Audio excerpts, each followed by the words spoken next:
Yo, what's happening? What is happening? Can y'all hear me? Hope y'all can hear me. Hope y'all can hear me. I was sitting at my desk doing some marketing and following up with leads and stuff like that. So I figured we just do a little real estate Q and A. It's a little real estate Q and A. I'm streaming live on TikTok, YouTube, and Facebook right now. Haven't done a live stream in a while. I used to do my Saturday morning streams, but got a little busy. Market got a little busy, so I had to dedicate some of my Saturday mornings to doing showings. So I put out a couple of videos. If you've seen them, or if you haven't seen them, you could go to my page. I haven't put them on YouTube. I haven't done any YouTube postings in a while, but there's definitely videos on my Facebook. Comment in the chat. Let me know if you have any real estate questions. Hold on. Let me see if I can open up my Facebook real quick. Let me see. See what's going on. What up, Don? Don, we about to get you to the closing table too.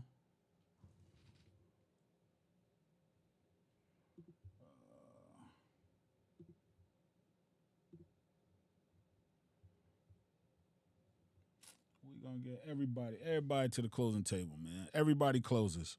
Shout out to everybody that's joining on TikTok, live on my Facebook.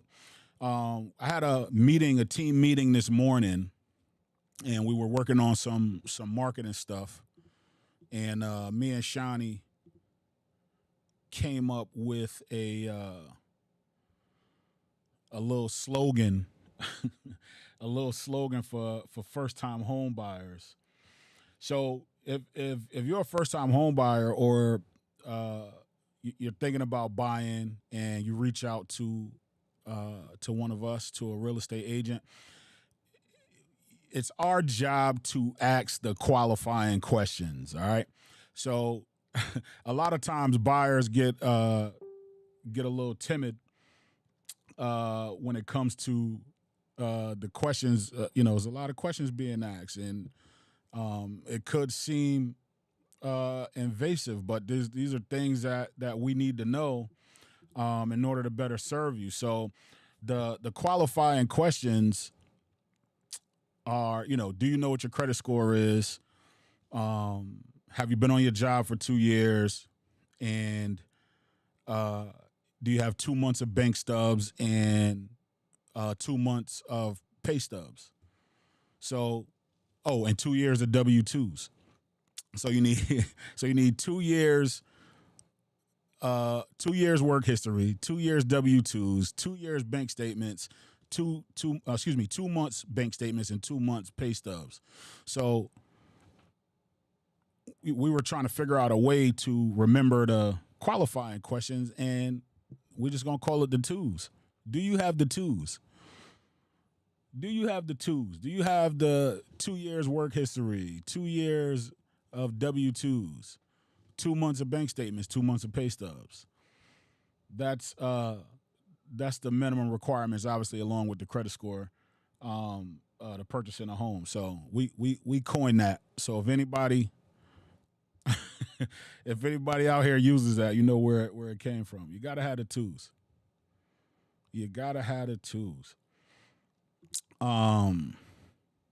Shout out to everybody that closed on the house this month. The market is busy. There's a lot of contracts being written, a lot of closings happening. There's a lot of things going on in the market. Shout out to all the agents out here grinding it out in the sun, in this heat, and helping these clients get to the next level. Listen, if you are thinking about getting into real estate, you should hit me up. I'm looking to expand my team, looking to find other agents in other markets. I might be taking my talents to South Beach. You know what I'm saying? So so we might need some agents in Florida. But um, let me know if you got any real estate questions. Anybody thinking about buying? Anybody thinking about selling? Comment in the chat, and we'll be I'll be glad to answer your questions. If you know anybody that's looking to buy or sell, um, you can have them reach out. Matter of fact, let me see if I can put my link in the description. I'm trying to find my Facebook feed. What is happening? What is happening? Are we live on Facebook or are we just live on YouTube?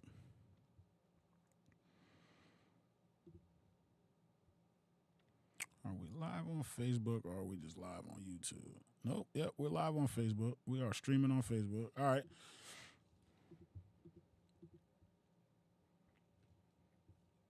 Yeah, but I can't find the post. Is Facebook doing me dirty? Some agents. Ah, there we go. There we go. All right. Real quick. All right.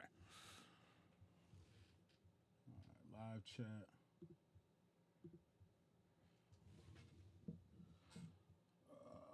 I'm planning. Let me see. Angela. Oh, this is my girl. Taji. I'm planning to get my license and join the team. Yes, ma'am. Yes, ma'am. Let me know if you need help. Let me know if you need help with studying. I'm trying to put together a study group. Um, I got some people that are also that are in school right now, getting ready to take their tests. Why don't we just do that? Why don't we just do like a Facebook study group uh, for real estate agents? Would you be down for that, Taji? Let me know. Taji, we supposed to be house shopping right now. We really supposed to be house shopping right now, and you just is like, yo, I'm just gonna go buy my own house. I'm gonna be my own agent. I ain't mad at you. I ain't mad at you. Hey, shout out to all the sellers. Taji said it's cool. All right. I'm gonna work on that. Please remind me if you don't hear back from me within the next 24 hours. But that's easy to put together, and I already got the agents that need some study help. So we could get study buddies. Shout out to everybody that is cashing out on this market. The market is crazy. She's gonna put me on blast. Nah, Taji, we supposed to be outside. We supposed to be outside right now. Shout out to all the sellers that's cashing out on this market. Listen, so we had a client reach out to us a couple years ago when the market was up then, but it's even higher now. Um, Somebody advised him or didn't advise him properly, but so this guy winds up selling his house and he cashed out, on his equity. He made out okay, but I don't know what the plan was after the fact. So now uh, he's looking to purchase another home, and the math ain't mathing. So I said all that to say, if you are trying to sell a home in this market, you got to have a plan. There's got to be something after. So a qualifying question that we use with sellers is, do you have somewhere to go? So we don't want to sell your house and now you're homeless. What's the game plan for after we sell you? We're not gonna have a problem selling your house. You can sell your house with no problem. I promise you, and you should be able to get the money you want. No question. Um, so what do you do with that money afterwards? And why are you selling? Are you just selling the cash out on your investment? Because if that's the case, you could have did a cash out refi. You didn't need to sell it to do that. Or is the house too small? You need a bigger house. Or is the house too big? You need a smaller house. Are you looking to relocate out of state? Trying to be closer to job, closer to your job or closer to family or whatever it may be. You got to have a plan on what you about to do with that change. Yo, what up, Mr. Motivator on TikTok? That's my dog. You got to have a game plan on what it is that you want to do, and where you want to be, and that's what we're here for. We'll help you handle that.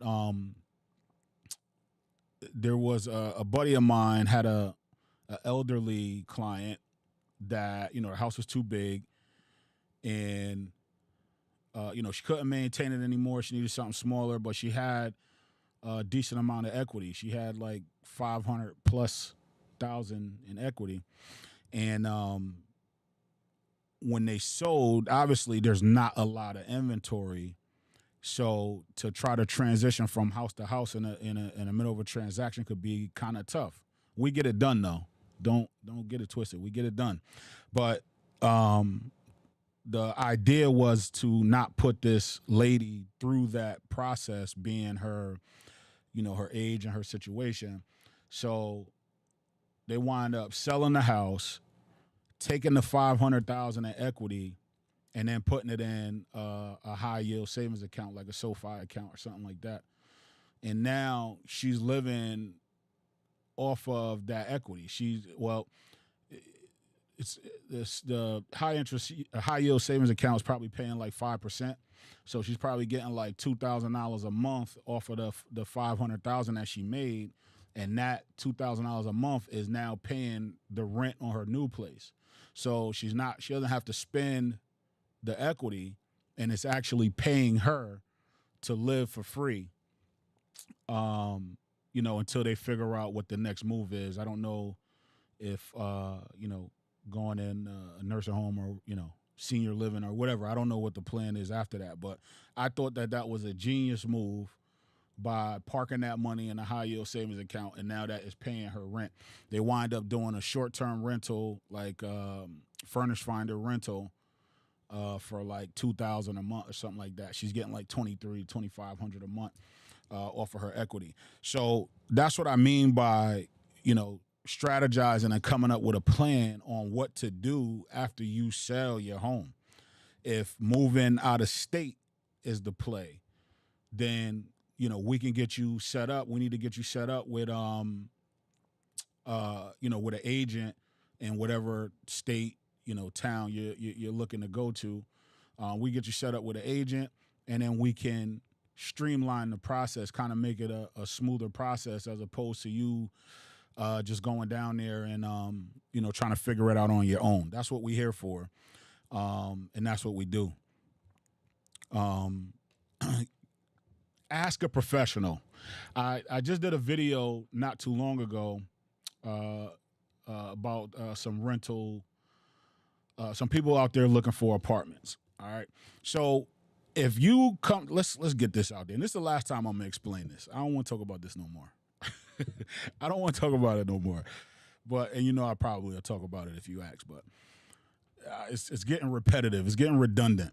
But if you are looking for an apartment and you come to a real estate agent to look for an apartment, the real estate 9 times out of 10, we're gonna tell you, okay, you need a decent credit score, right? And a decent credit score in this day and age is, you got to be in the sixes. You know what I mean? Like you need to be in the sixes. You need to be 630, 620 or better.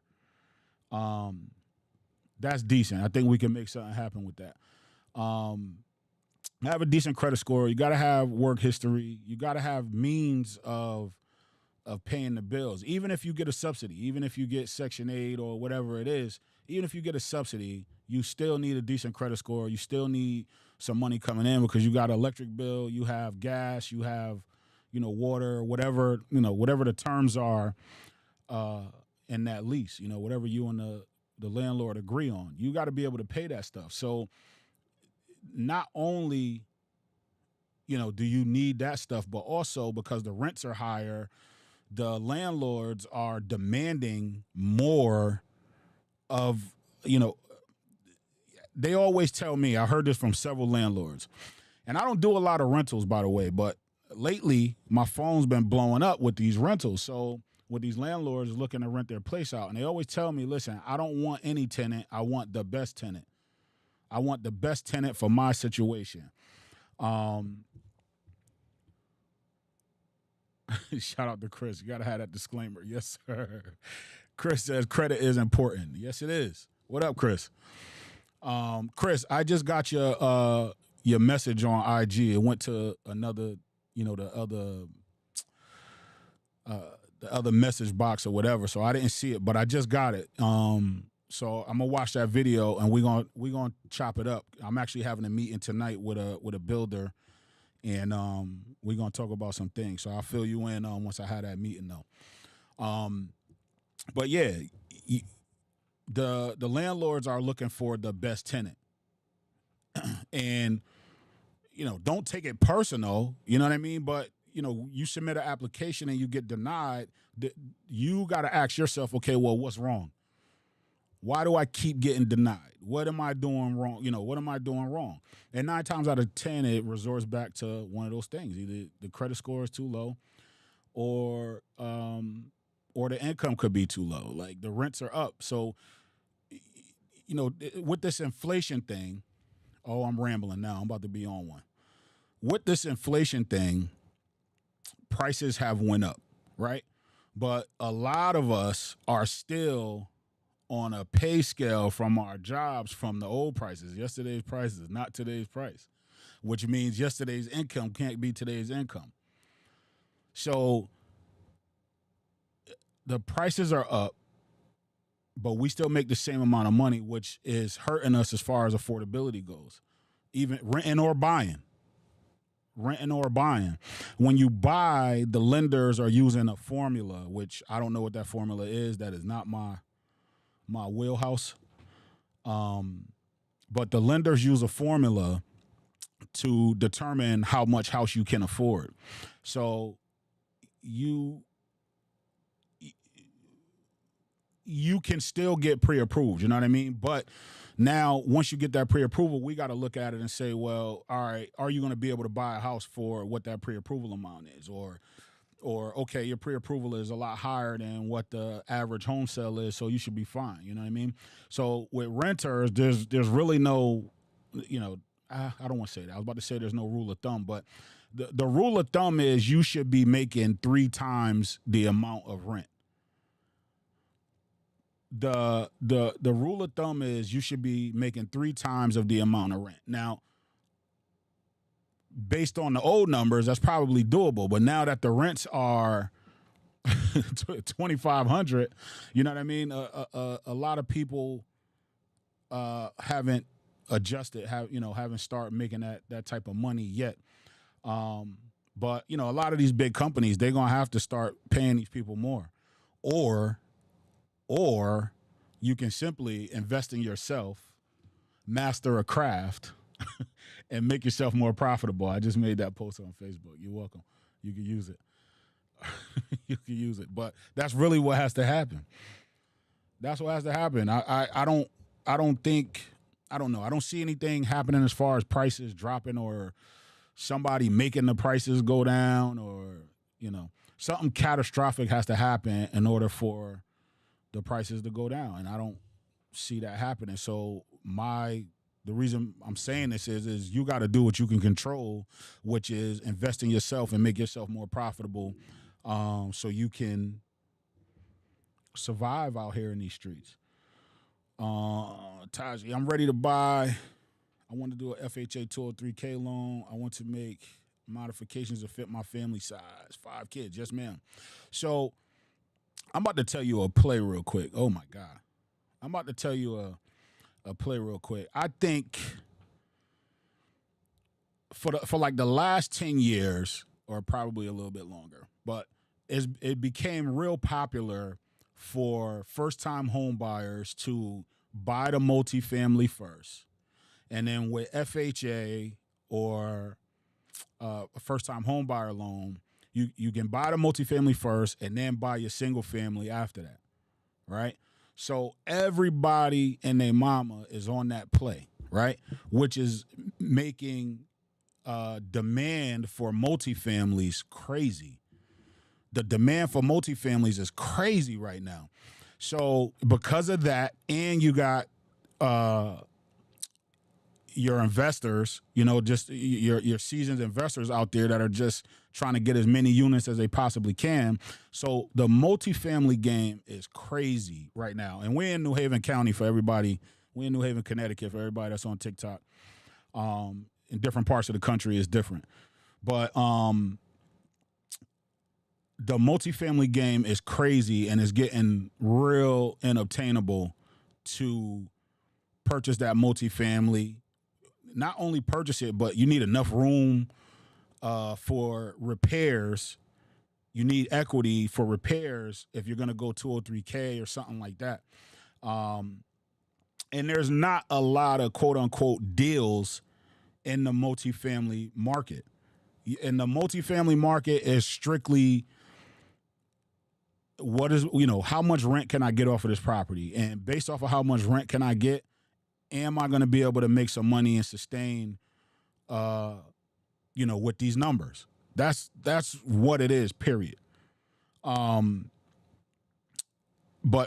and also with the interest rates, you got the prices going up, the interest rates are high. So the mortgage on a multifamily right now is ridiculous. And the rents are going up. The rents are going up, which is causing a lot of evictions, and not even necessarily evictions, but the people that have been there with that old mortgage and paying the old rents, right? The old numbers, now have to pay a higher rent for the new mortgage and the new numbers. So landlords are just like, all right, listen, can you pay this? Because this is where I got to be. Because if I don't get this, I'm going to be underwater. I'm going to foreclose. I'm going to lose my house. So now the landlords are coming back to these old tenants like, listen, can you pay this $2,000? And the tenants are like, nah, I can't do it. Okay. All right. So, I'm going to have to get somebody in here that can. You know what I mean? Like that's what's happening. And then also you got a lot of people that have also another play, right? They figured out that I can rent this 3-bedroom apartment out for $2,000, $1,800, $2,000 for a 3-bedroom. I'm just using round numbers, right? Or I can rent the rooms out for $1,000 a piece and make $3,000 off of this apartment. I got a family member that the landlord was like, listen, no disrespect, but I'm about to furnish this place and rent it out to traveling nurses, for $2,000 a month or whatever it is. And, they had to move. Their lease was up and they had to move. So it's a lot of that going on. People are figuring out that, I can make more money by renting rooms. Okay. So if that is the play, why are we so focused on a multifamily? And I get it, because a multifamily has more units, which could get you more rooms or whatever. But what you're not paying attention to is the price on a multifamily is probably going to be double what you could get on a single family, or what you're going to pay on a single family, to where you could get a single family with the same amount of rooms, or even make more rooms and rent those rooms out and cash flow that way. So if you use an FHA or a first-time homebuyer program, you obviously have to occupy the space, right? And then, people are finishing their basements, right? Ooh, that's crazy. Like that was a bar right there. Like that was a bar. I wish I had an applause button or something, but you can make just the same amount of money off of a single family as you would on a multifamily nowadays with just doing room rentals. Also, because there's a shortage of housing, a lot of the local town governments have loosened or adjusted the zoning and building laws to allow for what they call ADUs, accessory dwelling units, right? So what that means is I can take my basement, finish it per the town code take my basement, finish it per the town code, and now use that as a in-law suite or a rental unit, right? I can take my garage and renovate it per town code and turn it into an apartment. You turn it into a in-law apartment and use it for rental income. And the banks have even changed their guidelines to allow that. So imagine this play. So imagine if you could buy a single family with a FHA 203K loan, pull the permits, do what you got to do to satisfy the building department, and turn that garage that's in that single family to an apartment. You just turned a single family house into a 2-family house, and you just boosted the property value, and you just got yourself rental income. And you just used the first-time home buyer loan to pay for it. So I said all that to say everybody is out here fighting over these 2-family, 3-family homes. 3 families are like crazy. Like you as a first-time home buyer, it's so hard to get a 3-family. It's not even funny. Just even the guidelines from the bank is crazy. But 2 families are a lot easier. And meanwhile, the single families are sitting there lonely and ain't nobody touching them. There's a single family right now. Look, I'm about to give you a plug right now. There's a single family in East Haven that's been sitting on the market for 77 days. It's a foreclosure. I'm not even going to tell you the address. If you want to know the address, you're going to have to hit me up. That's how we're going to do this.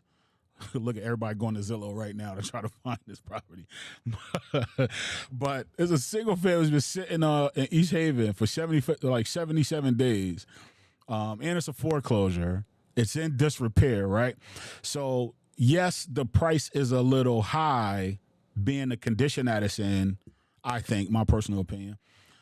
But if I'm able to invest a little bit more money to create an ADU, I can now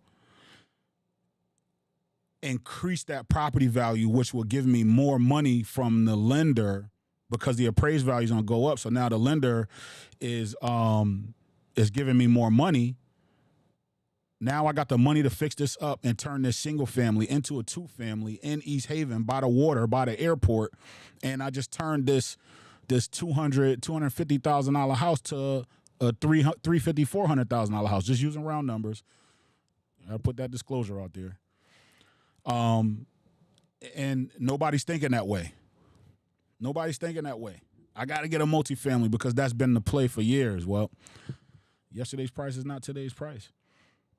Taji says she saw it. Yeah, it's out there. Nuke said it's all about the number of bedrooms. Don't get caught up in the square footage, and the number of units, etc. It's all about the number of bedrooms. Bro said he found a program. Yo, Chris just texted me. What's the airport? What's the address? Yo, bro said he said he figured out a way to rent the rooms out. I ain't gonna tell all your business, but it was a funny story. He said he figured out a way to rent the rooms out. He had a program that was sending tenants to rent rooms. And then once he figured out what the numbers was, he said, I tried to put bunk beds in the bathroom. He said he tried to put bunk beds in the bathroom, man. He tried to get them in there, yo. I said, Nuke is crazy, man. And he was serious.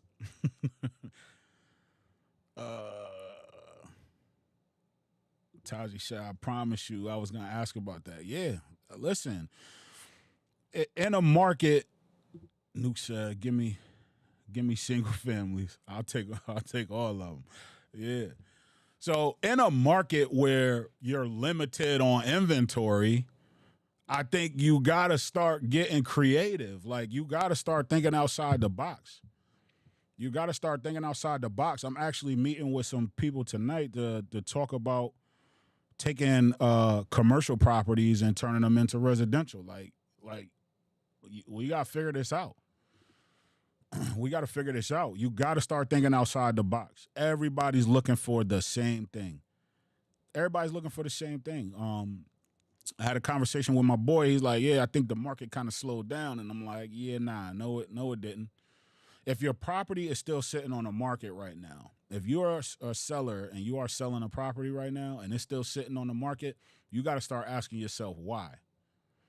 And sometimes we hold, I mean, I get it. It's about the money, right? So, but we hold on to that money so tight that we don't realize that we letting a lot of stuff slip by. And what I mean by that is I had a listing, when was it, last year or the year before last? But I knew what I wanted to get the seller, and the seller knew what she wanted to get. And the pathway on how we get there, was off. A lot of people aren't used to the way we do business, or how can I say that? The game plan on how to get to that number. It's a little different than what we used to, right? So the property sat on the market for a while and we wasn't getting anything because we listed it at the number that she wanted. And it sat there for a little bit and I'm like, all right, listen, we tried it your way, let's try it my way, right? So we wind up dropping the price, got the bidding war, and then we wind up getting the number that she wanted, all along.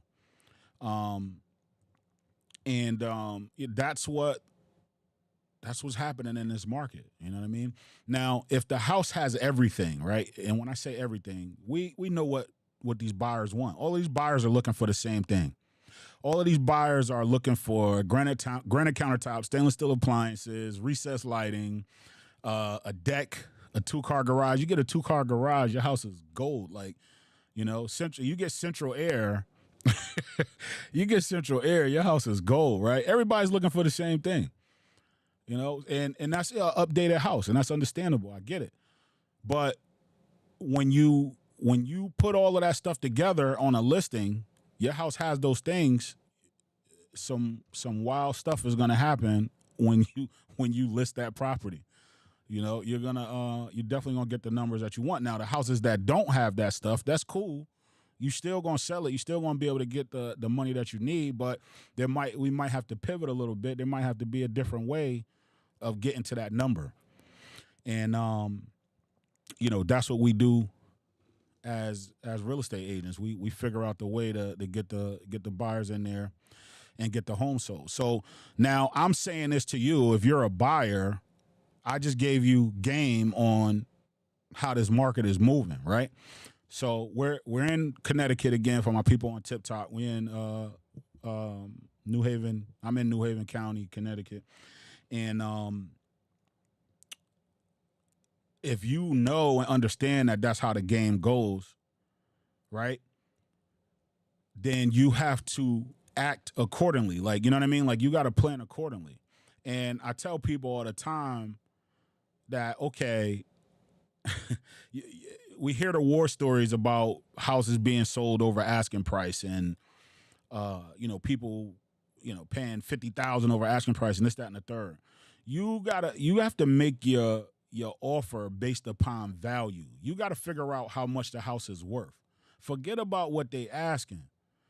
All of the, we're going to get in trouble. We're going to ruffle some feathers.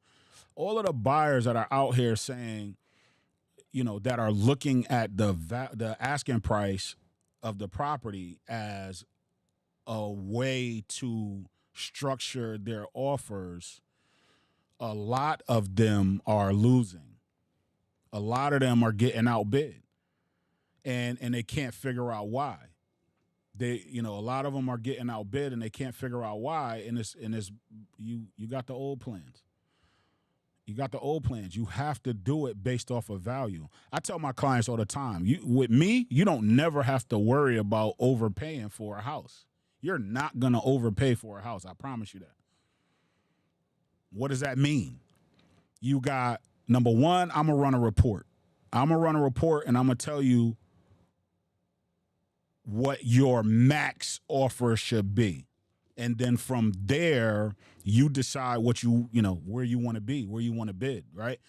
And then on top of that, you have an appraisal. If you're financing, if you're a first-time home buyer, you're going to get an appraisal. So the bank's going to come by and put a stamp on, how much the house is worth. If the house isn't worth what you're offering, you don't have to worry about paying for it because they ain't gonna give you the money anyway, right? So I've in 10 years, over 250 something transactions. I think I might have had an appraisal issue once on the buy side. I might have only had one appraisal issue, and I think it was like a matter of $2,000 or $3,000, like nothing crazy. So I said that to say, my system works. And I'm not telling you to go out and pay the appraised value. You pay what you want to pay. But it's my job to educate you and show you. I'm trying to figure out where the competition is. So if I can figure out where the competition is, then, now that's easier for you to get in the door. And I tell people all the time, sometimes it's not about just throwing money at it. You know what I mean? Sometimes it's not about just just outbidding, just overbidding. Sometimes it's about the terms. Sometimes it's about that inspection. Sometimes it's about that, how quick can you close? When I write an offer, it's like a presentation. It's really like a PowerPoint presentation. I just got an offer accepted, and the lady called me, the agent, and was like, listen, I'm accepting your offer just because I see how much work you put into it. like, you know what I mean? So that made me feel good. That made me feel like my bullshit is working. But it's sometimes it ain't about just throwing money at it. But even still, you got to know the numbers. You got to know what's the value. Establish value, and then make your offer from there.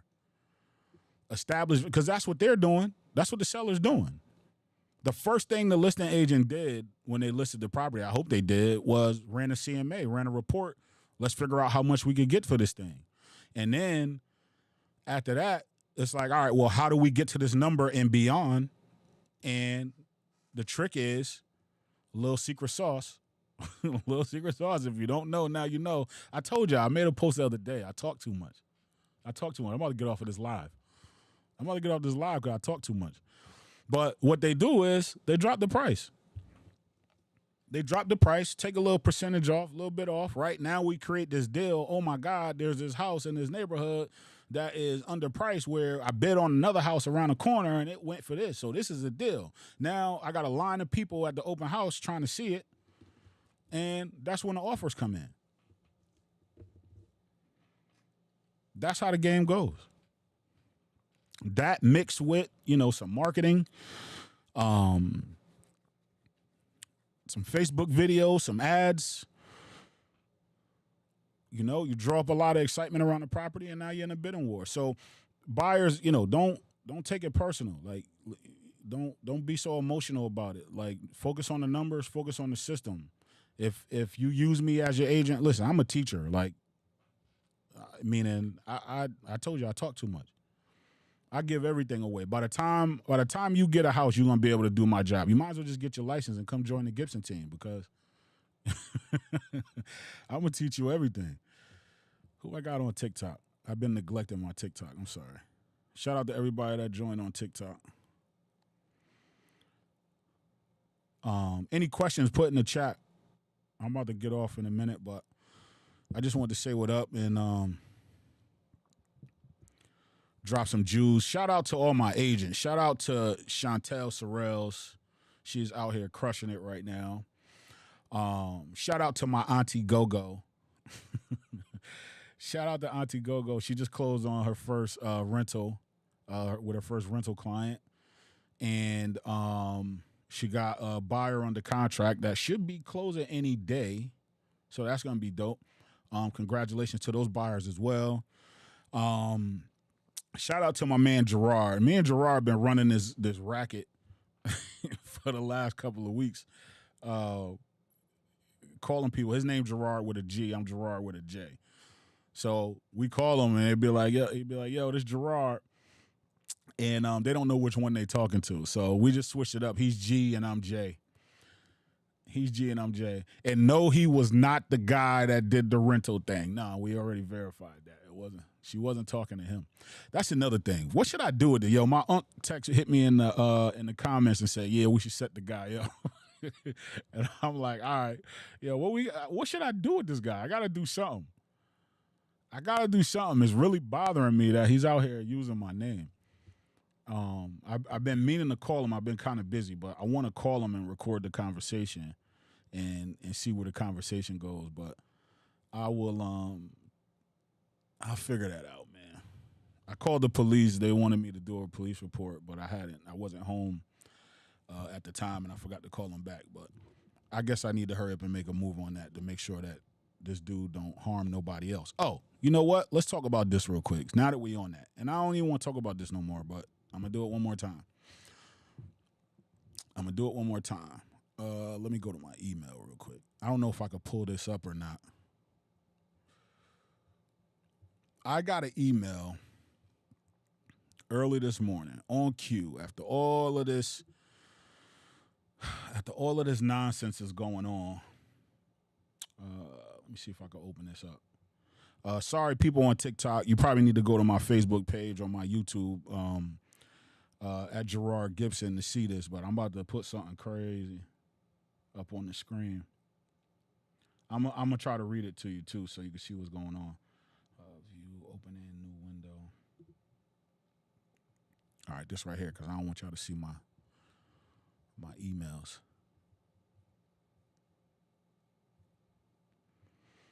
All right, I can't share this, so I'm gonna just read it, right? So I get an email from Zillow Rentals this morning, and it said the subject line is notice, stay alert to avoid scams.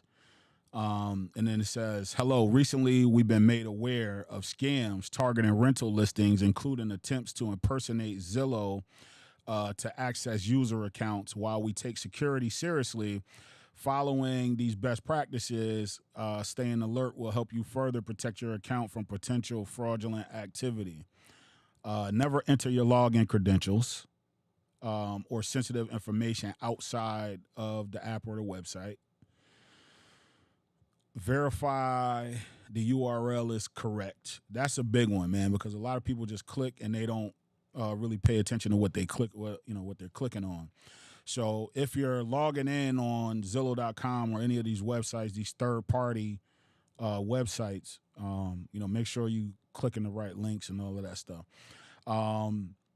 Be aware of unexpected communications, asking for your login credentials and this, that, and the third. Listen, these companies, they don't usually text you. They don't usually, send you DMs or none of that stuff. So if somebody is saying that they're with a company and they need your login or verify your login or whatever, it's an automatic no-go. I get these messages on my Facebook, on my business page all the time saying that you're in violation. Click this link to stop us from shutting your site down, your page down or whatever. Nah, it's a no-go. Cut it out. Facebook, what's his name? Mark Zuckerberg ain't never sent me no message. Mark ain't never sent me no message. I don't think he's going to start sending them either. Never share your verification code. So if you got two-step verification, when you log in, they send a text message or whatever, never share that code. It's all common sense stuff. But they did put together a good article. And I don't even know if I should send you there because I'm beefing with Zillow, like really low key. But rental scams and how to recognize and avoid rental fraud. It's a pretty cool article. I might share it. If you want it, text me. I'll send it to you. But I'm not putting that mess on my Facebook page. If you want information on how to avoid scams, how about you just hit me up? How about that? But I'm not promoting Zillow. I'm beefing with them because they don't promote me. But but I'll tell you this: if you want a safe place to search properties without having to worry about if people are scamming and all of this other stuff, you could just simply go to www.thegibsonteam.com. No, www.thegibsonteamct.com. www.thegibsonteamct.com.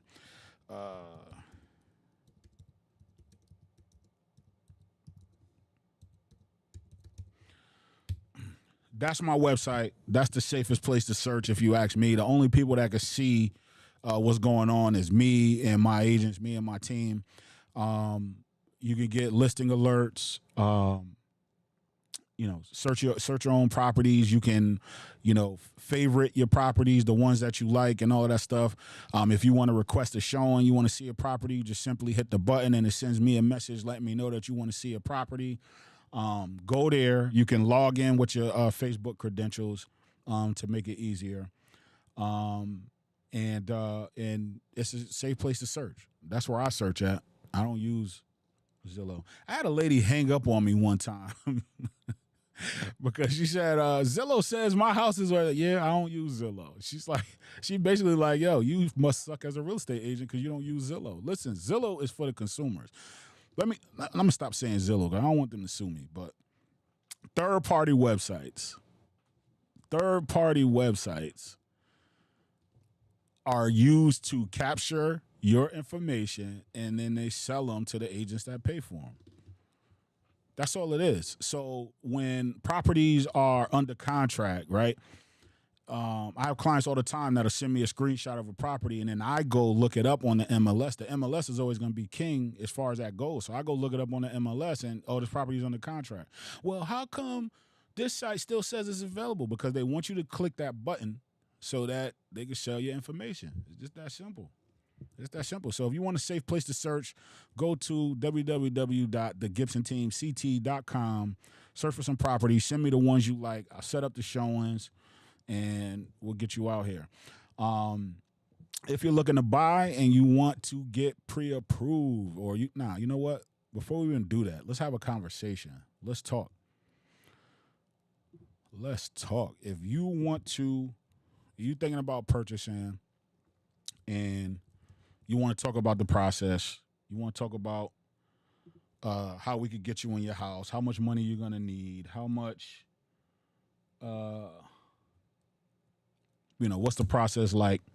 I just put the link in the chat. I'm trying to.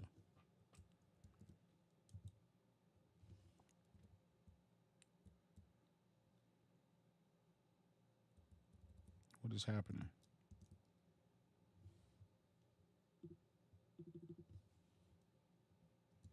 There we go. Yeah, you could go to that link, put your information in, and you can schedule a one-on-one call with me. And, it might take about 15 to 30 minutes, but we'll go through all of the ins and outs, and I'll let you know what you got to do to get approved. And if you are thinking about selling and you don't know what to do, you got to come up with that plan. Don't just sell your house and not be sure on where it is you're going next, because you will get caught out here. You could book an appointment with me, and we'll talk about how much money you could get from your property, and talk about the next move. Where we need to do. What we need to do. You need a bigger house. You need a smaller house. It's time to move moms in. A lot of us are getting to that age where we got to move mom in. I was about to do the ADU play and turn my 2-car garage into a 1-bedroom apartment, but my mom said I ain't living in no garage. She totally shut that down. But I'm like, yo, you get to stay right next to me. Like, yeah, nah, whatever. A little in-law. But nah, she wasn't having it. But listen, I gotta jump back on this computer, finish doing some more work. Shout out to everybody that stopped by, hung out with me today. Hope you guys like the information. Shout out to Nuke. Shout out to Taji. Shout out to my man Chris on the check-in. Shout out to Mr. Motivator on TikTok. I'll catch y'all later. I might do this again. Soon. I don't want to make no promises, man, but I'll do it again soon. Y'all have a good day. Talk to y'all later.